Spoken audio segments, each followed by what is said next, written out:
Est-ce que vous croyez en la télépathie? Avez-vous déjà ressenti à un instant précis qu'un être proche à vous était en danger?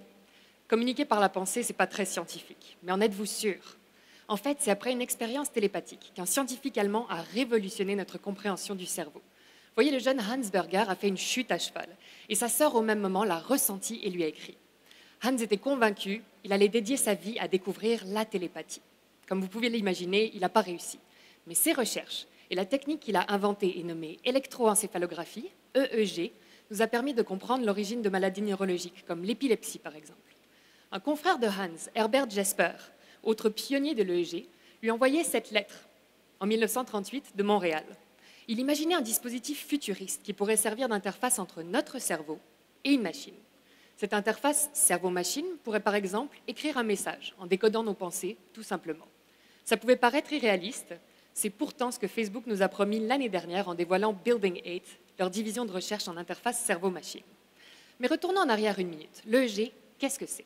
L'EEG nous permet d'enregistrer l'activité du cerveau. En plaçant des électrodes, des petits ronds de métal à la surface de la tête, je peux capter des courants électriques émis par vos neurones, les cellules de votre cerveau.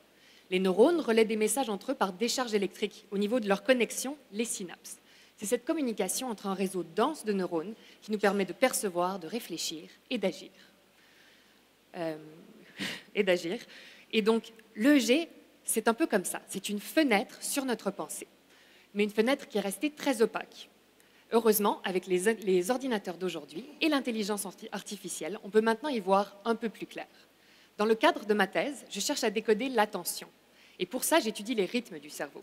Vos neurones s'activent à des rythmes précis. Ils ont toujours un tempo.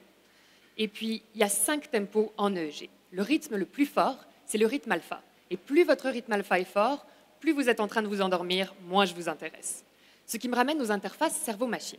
Si j'étais capable de savoir si quelqu'un est attentif ou pas, concentré ou débordé, je pourrais développer des outils capables de sauver des vies, détecter un chauffeur de camion en train de s'endormir, ou encore un contrôleur de trafic aérien débordé. L'EEG, c'est la technologie pour ces applications. Elle est sécuritaire, temps réel et abordable. Mais l'équipement est trop sensible au mouvement et recouvre la tête de centaines d'électrodes et de fils. Difficile de l'utiliser ailleurs que dans un laboratoire. La solution, enregistrer au niveau de l'oreille. En bénéficiant de la géométrie du canal auditif, on peut limiter les mouvements. Et le port d'une oreillette ne gêne plus vraiment personne. Par contre, on dispose de beaucoup moins d'électrodes sur une plus petite surface. Les signaux sont donc plus faibles et n'ont pas la même forme. Dans mes recherches, j'utilise l'intelligence artificielle pour analyser les signaux EEG que j'enregistre au niveau de l'oreille. Dans ces conditions, je décode les rythmes du cerveau, ceux-là même que je peux utiliser pour savoir si vous êtes encore intéressé ou tous endormis. Mon but, c'est de développer une oreillette portable qui me permettra d'avoir la réponse à cette question et à bien d'autres en temps réel. Merci.